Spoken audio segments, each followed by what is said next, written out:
In today's fast-changing world of fashion and the heavy bombardment of fashion news, ads and social media posts, which fashion designer or couture's name, regardless her work is dedicated to menswear or womenswear, will come to your mind first that you are truly impressed with.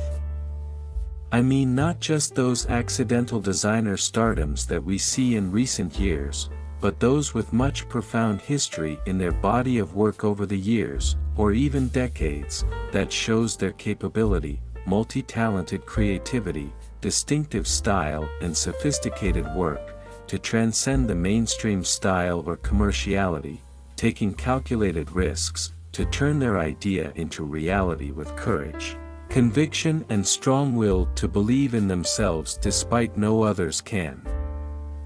Someone who not just able to design beautiful fashion or haute couture, but also having a great taste, style and even standard in their personal life. Which fashion designer can you recall at the first place?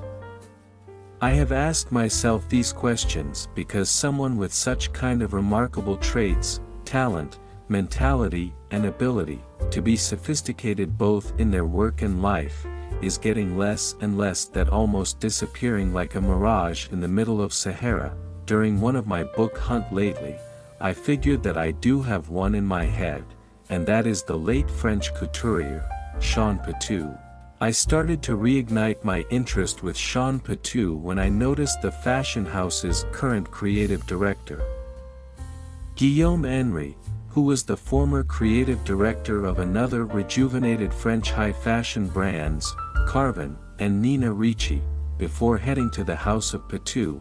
Somehow it motivates me to take a deeper look with the original founding couturier himself. Going back a couple of years ago, I remember that I came across a copy of book about Jean Patou, titled Jean Patou, A Fashionable Life, by Emmanuel Paul, published by Flammarion in 2013, in a warehouse sale.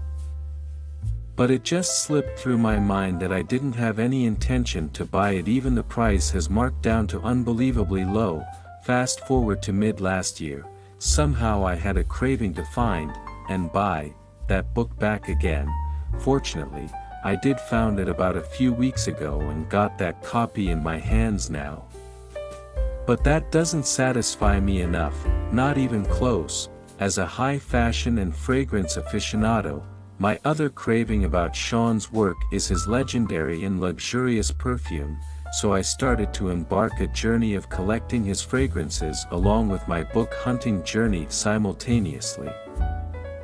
Finding Jean Patou's early, vintage, fragrances nowadays is a bit of a challenge, especially his legendary Joy Eau de Parfum, as I realized that this forgotten perfume has almost vanished in the market, even in those sad discounted cosmetic and perfume brick-and-mortar stores, at least in my city. Having said that, with a bit of luck over the past months, the perfume god did give me a chance to own a couple of bottles. Either it's the earlier vintage version or the watered-down mass reproduction ones. You may wonder, why did I lay out all these stories about my pursuit of this forgotten French couturier? And how does it relate to refined menswear and luxury lifestyle that my blog is intended for? Yes. That's the exact same questions that I've been asking myself. Why? What's so special and worthy to talk about this forgotten French couturier whose fashion and style doesn't even relevant to our time now? And here's my realization after doing my kind of soul-searching thought about it. First of all, Jean Patou is a male couturier, and his impeccable attire in either a well-tailored double-breasted suit, his signature bowler hat, and polished side-button leather boots, or a dashing gentleman evening look in his tailored black tuxedo, accessorized with a delicate bow tie and his patent black slippers, he's the man with great style. No, be more specific, a French couturier who has impeccable style and taste. Even with the interruption of World War I, which he served as a captain during. The war, He hadn't give up his hope and passion over haute couture making. That kind of unshakable spirit requires courage, conviction, passion and willpower, perhaps because of these great qualities, which makes him a heroic and nobleman that worth to be acknowledged. Although I haven't met nor talked to Jean Patou in person before, and I never will be, but he seems to be the walk the talk kind of person, given he did produce his creation with his own hands and mind, apparently a very hands-on self-made man. Secondly, besides his taste and style, he's born to be a handsome man. There's a photo of him that mesmerized me very much. It is the one that shows just the side of his face, when the couturier was sitting on his desk, lowering his head and doing his reading in a very focused yet enjoyable way. His debonair and scholar-like flair shows from within which I can't keep my eyes off it. With his charming face and stylish look, he inherently became the icon of his own brand, both to the fashion house itself, and as the couturier or the face of his namesake brand. He has such an inborn charisma, which attracted many of his female clients to come back to him either for buying his haute couture or just getting together. No wonder why the American press described the French couturier as the most elegant man in Europe back then. I possibly believe he has a very high standard to himself too, how the way he grooms himself, how he lives his life, how to present himself to the world and his demeanor etc., and he expected a lot from himself I presume. Such traits requires discipline, setting boundaries, patience and self-control in order to achieve that, although according to the book, he's constantly having female friends and clients around him. Of course, his major business comes from the sales of his luxurious menswear. It seems that he never married, and I always wondered how could such a perfect Frenchman with such great qualities is not marry. Is he really that serious about his own liberty in life, choose to be single rather than settle down with a significant other? Or is he having another preference when it comes to companionship? Perhaps spending his life with another decent, cultured and stylish chap which complementing each other, or sharing similar caliber, intelligence, taste and style but not settling for anything less. In what degree of the ordeal and sacrifice he has made in order to live this life he's chosen. And in deep down, how happy was he after all? I don't know, but maybe that's what makes him so intriguing to me. When talking about the impeccable style of Jean Patou himself, I can't keep thinking of how the interior of his home looks like. Does it look as impeccable, chic and charming as his personal style? By having a glimpse with the old photos of his private mansion located at Rue de la Faisanderie in Paris, it did reflect his classic sleek chic and elegant style. A clean, minimalistic and dark Art Deco atmosphere. The interior design is in fact commissioned by the French couturier to his French artist, interior designer and decorator friend, Louis Sue, along with André Maire, another French painter and textile designer, which the designer duo is known as Sue et Maire. The interior exudes the exquisite taste of a successful bachelor who surrounded himself with sleek and artistic home furnishing and decor in a very understated way. I almost want to use the term quiet luxury, which we used in our time now, but the interior leans more to the old world classical side.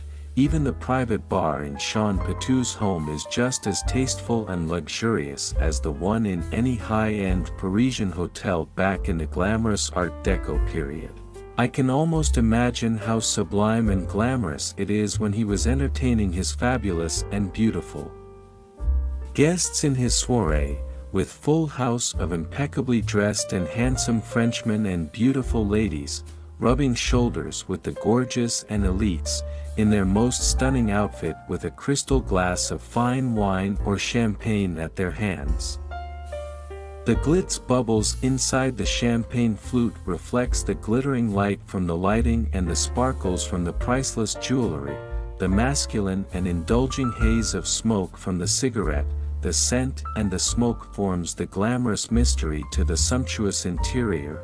How can one resist such an enchanting and elegant soiree invited by the French couturier himself? By the way, Louis Sue is also the artistic Frenchman who designed the first bottle of Jean Patou's perfume. While his beautiful and renowned haute couture is solely for female, somehow it unfolds another reason why I was so fascinated by this French couturier, and it's because of his other artistic creation, perfume. Don't worry, as I am not going to review his long list of perfume, as you can find all those reviews from thousands of fragrance reviews and blogs out there, but one of the things that attracts me about Jean Patou's perfume is that they all made out of his artistry, wit, persistence and innovative ideas about how he grow his brand through this little bottle of precious scented juice, which makes it become his most legendary and well-known product, even fruitful business at certain extent. When having a bottle of his most famous perfume, Joy Eau de Parfum at my hand, and I did a bit of research, to my surprise that this legendary perfume, in fact, is not his first perfume creation. There are two other perfumes which created by the House of Patou long before the existence of Joy, and they are Amour Amour and Que Sais-je. Both perfume were born in April 1925, created by French perfumer Henri Almaris, and these two perfumes are initially sold only in Jean Patou's Paris headquarters, then later in various branches of his boutique in 1920s.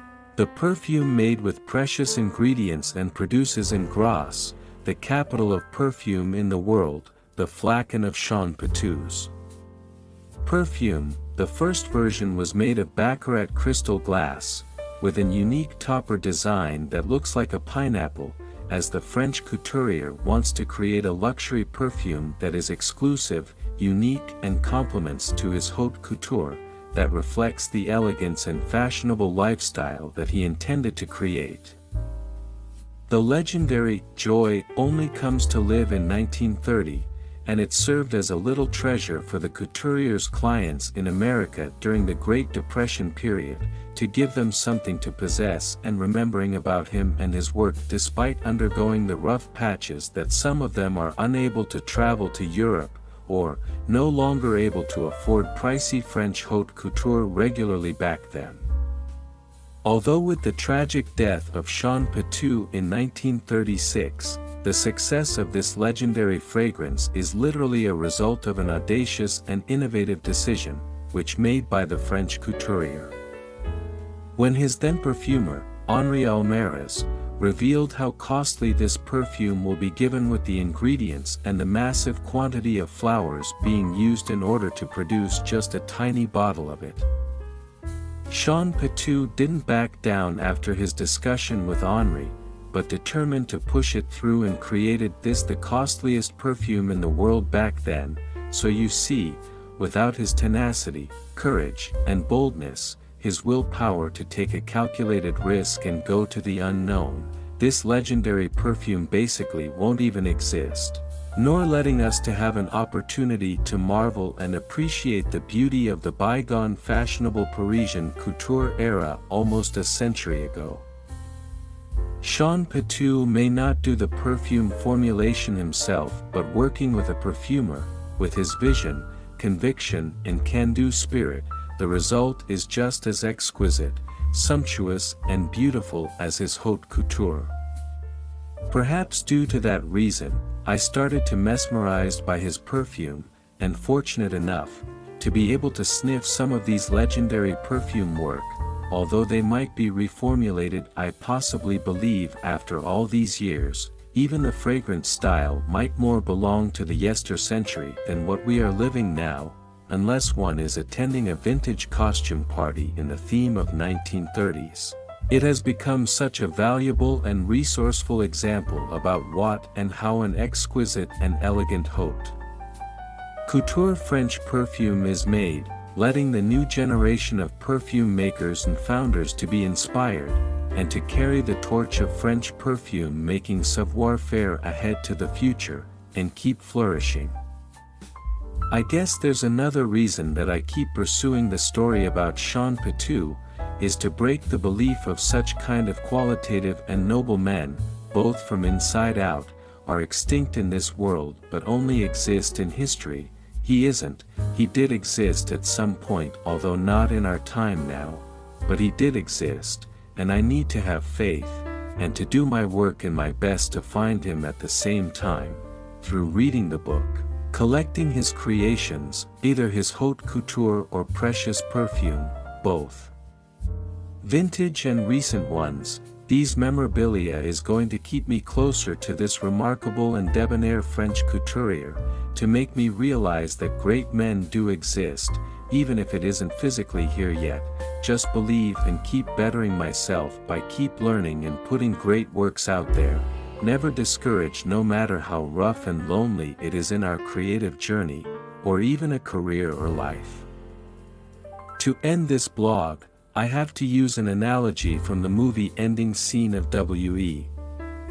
To describe how I feel, it was the scene when the two characters from two different eras, sitting together on each side of the bench, Wally Winthrop, played by actress Abby Cornish, from our time, and Duchess of Windsor, played by actress Andrea Riseborough, from the past. In a sunny daytime in the park, Wally returns the pair of white gloves that she bought from the auction of the Duke and Duchess collection from Sotheby's to Wallace Simpson, and exchange a dialogue about believing in oneself and destiny. My fantasy is to exchange both characters into me and the French couturier himself, sitting on that exact same bench and giving a bottle joy eau de parfum that I collected it hardly back to Monsieur Patou. And then I ask him, do you think that we can change our destiny? And he replies, well, I think you know the answer of that. We both stand up, facing each other and gazing for this final moment before we say our final goodbye. His fragrant hand gently touches my cheek like comforting a potential talented young child, then we turn our back against each other, and he disappears like a mirage in the middle of Sahara.